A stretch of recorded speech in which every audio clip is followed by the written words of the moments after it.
Burnhouse Lochan Fishery in central Scotland. This is early March and it is a crispy, cool spring morning with frost on the grass. This is the Scottish National Fly Fishing League Event 1 for the First Division. In the morning of this match, the pegs were drawn for every angler. Each angler is assigned a peg, which they then rotate 3 pegs every half an hour. There are 2 sessions throughout the day, a 3-hour session in the morning and a 3-hour session in the afternoon, allowing for all anglers to cover the entire water. This is a Stillwater competition, therefore every fish counts, and your first fish from each peg counts as 220 points, with each fish thereafter counting as 200 points. In total, anglers fight for the opportunity to gain place points in the league. Let's start.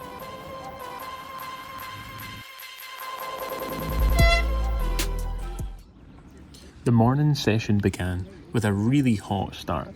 There was an awful lot of fish up on the surface feeding, and those anglers on the bottom half down towards the dam end of the loch really maximised their chances. There was an awful lot of freshly stocked fish to take advantage of, so pooling techniques tended to be the best way to catch them. Initially, Robert Gibson, second cast in, manages to hook and play an excellent fish, landing it within the first 5 minutes of the competition.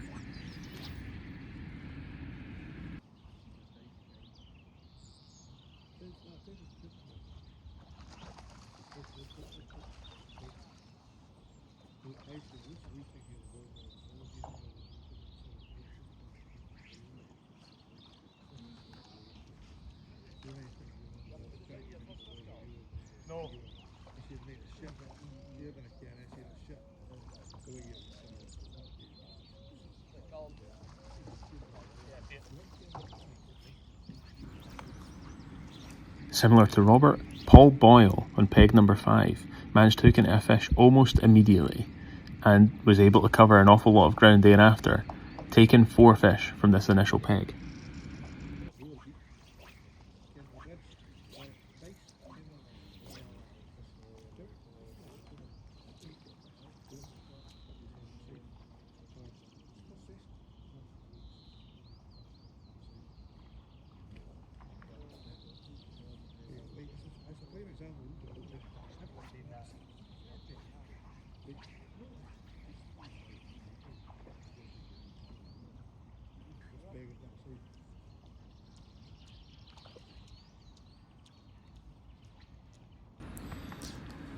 Myself, I performed quite poorly on this peg. I had an awful lot of chances and lost an awful lot of fish. Being able to pull for these fish and then hang your flies really slowly generated so many chances, and I was just not able to convert them on this peg, which is quite poor angling. I should have had a lot more fish in the net on this peg. We live and learn and move on to the next peg. In competition fishing, you've got to just try and maximise as many chances as you can, and those that you get, you really should be putting in the net.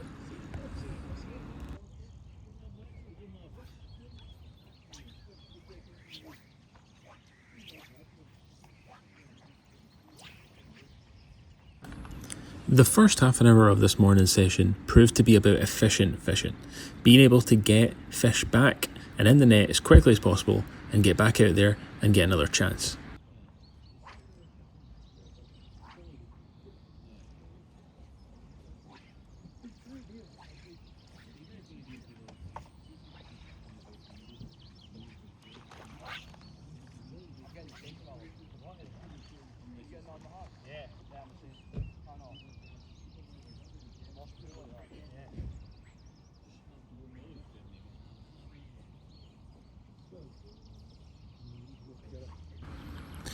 Once the half an hour timer goes off, each angler is then allowed to move 3 pegs clockwise direction around the loch and start fishing at their next peg, to then fish there for half an hour. This initial half an hour would see that I would move on to the peg at the back of this shot to peg 4, which, to the left of that, Paul Boyle had been catching an awful lot of fish from, so I was developing a plan as to how I would attack that peg in the next half an hour.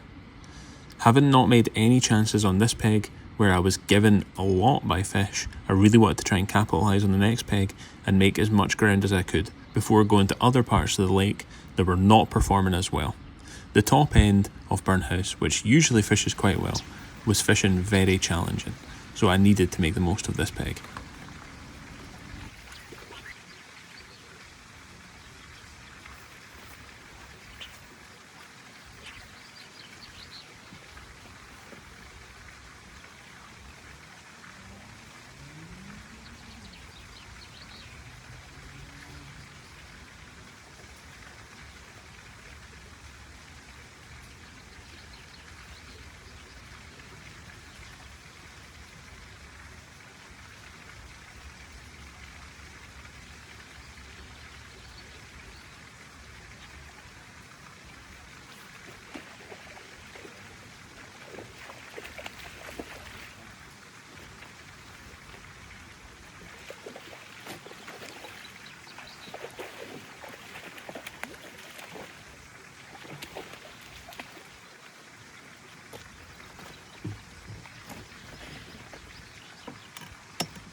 With the first fish in the net, I really concentrated on what I needed to do on this peg and try and get at those fish that were really up for playing ball with pulling techniques.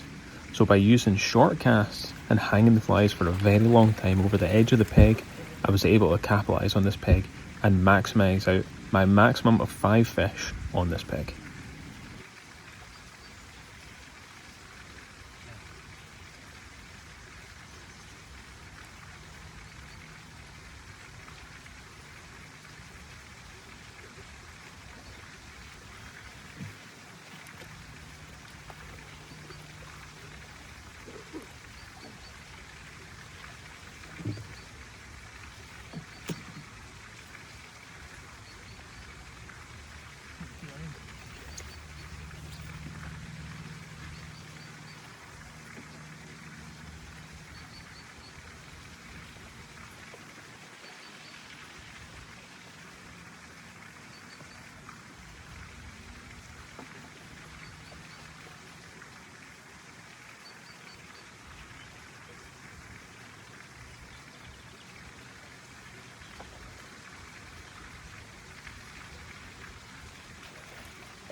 From across the water, Andy Rutherford can be seen playing another fish. He was managing to pick up quite a few fish on those pegs which were not so productive for anyone else, being able to put together a good bag.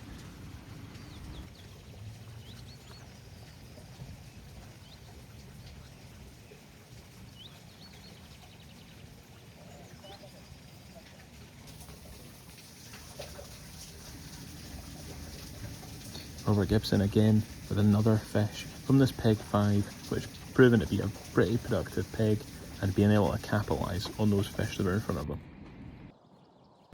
Coming past those incredibly productive pegs in the corner, the morning really started to slow down for me. These other pegs were pretty difficult and I only had 1 fish at the remaining pegs I had in this morning session. This being my last fish, I finished up with 6 fish for this morning session, despite other fish getting caught elsewhere. Archie Ferguson can be seen here catching a fish from peg 1, which actually didn't perform very well in the morning session, so being able to pick up a fish off of this peg was really good. Other anglers in the morning session performed well, and the final results were in.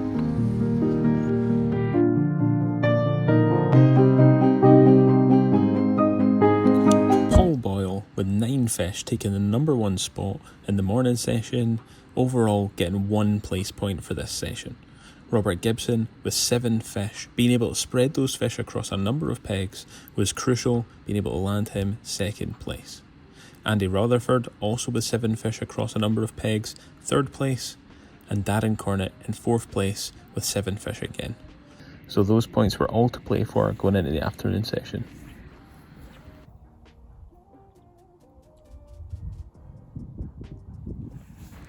I started off my afternoon session on the quite difficult side of the loch, what's known as the shallows.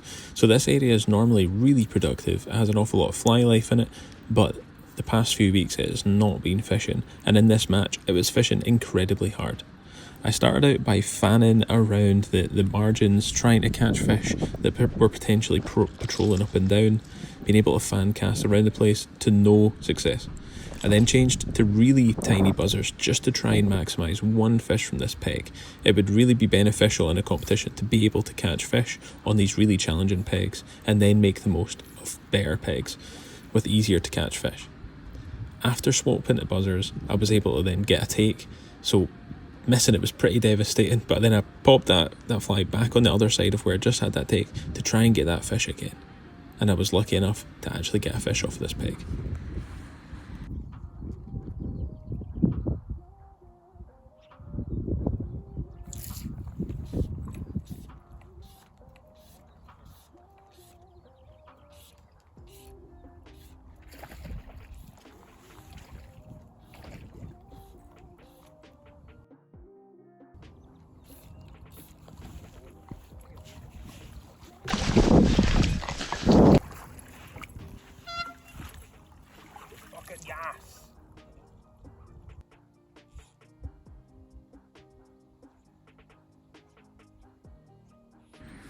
Working around the loch, on this side there was really not an awful lot of fish getting caught, so it was just about trying to maximise your chances as much as possible.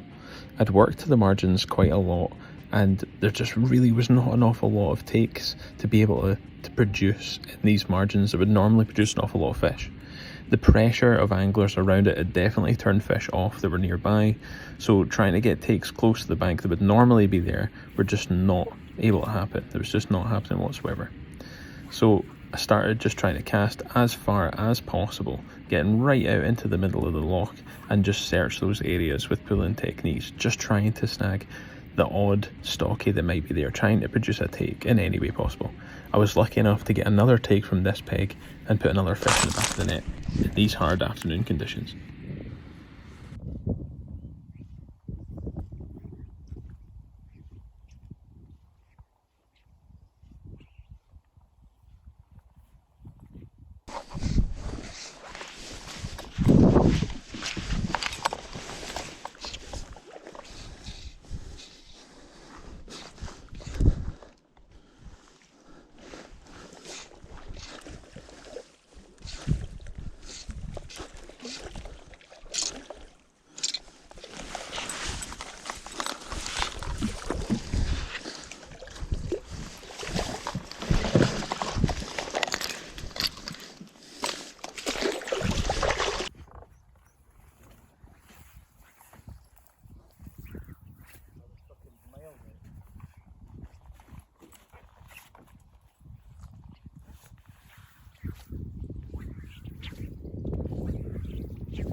Throughout the afternoon session, I was able to build up a little bit of a decent bag compared to what I thought was being caught elsewhere. The afternoon was definitely more challenging with fewer fish caught in the early part of it. There were still quite a few fish getting caught in this productive corner to my left hand side. So trying to maximise chances coming into this bit was crucial, because I knew that we were going to get chances on these final couple of pegs. And any of those chances that I lost, I was quite annoyed at. But there was definitely chances to be had coming up, so I knew that I needed to keep as much of a game face on as I could. Nothing wrong with the hook.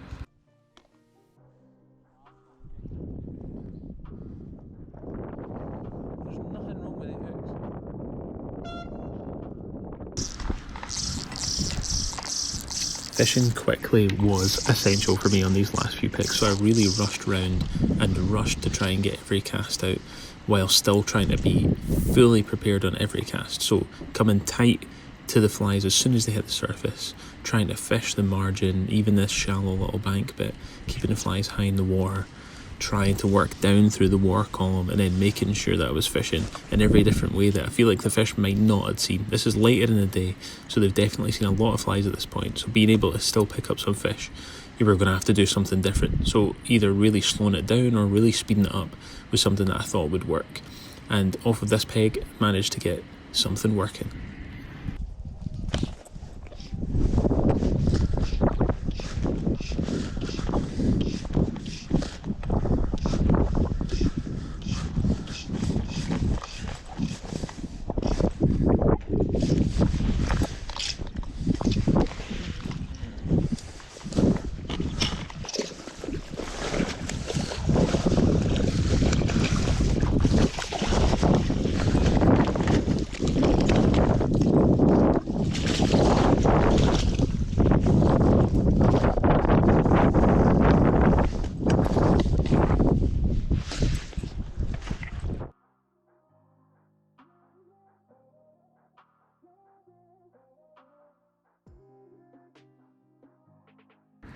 Coming to the end of session 2, there were some notable mentions on this results table. Ian Wilson, who had 1 fish in the morning session, managed 10 fish in the second session, putting himself top of this leaderboard with 1 place point. Myself, I managed 7 fish in this afternoon session, putting me in second for 2 place points, and Robert Gibson, remaining consistent with 6 fish, putting himself in joint third with Paul Boyle, again a good performance. Coming into the final results table for this event, Paul Boyle top of the leaderboard with 4 place points in this league, a total of 15 fish. Robert Gibson just behind him on 5 place points, and myself with 7 place points. Then a jump of 7 place points to Andy Rutherford, who is joint with Ron Chesney, and the rest of the leaderboard not far behind. All of these place points are really quite tight, so there is everything going into it for the rest of the season and the events ahead of us. Catch them all on this YouTube channel, subscribe and like if you enjoyed this documentary coverage.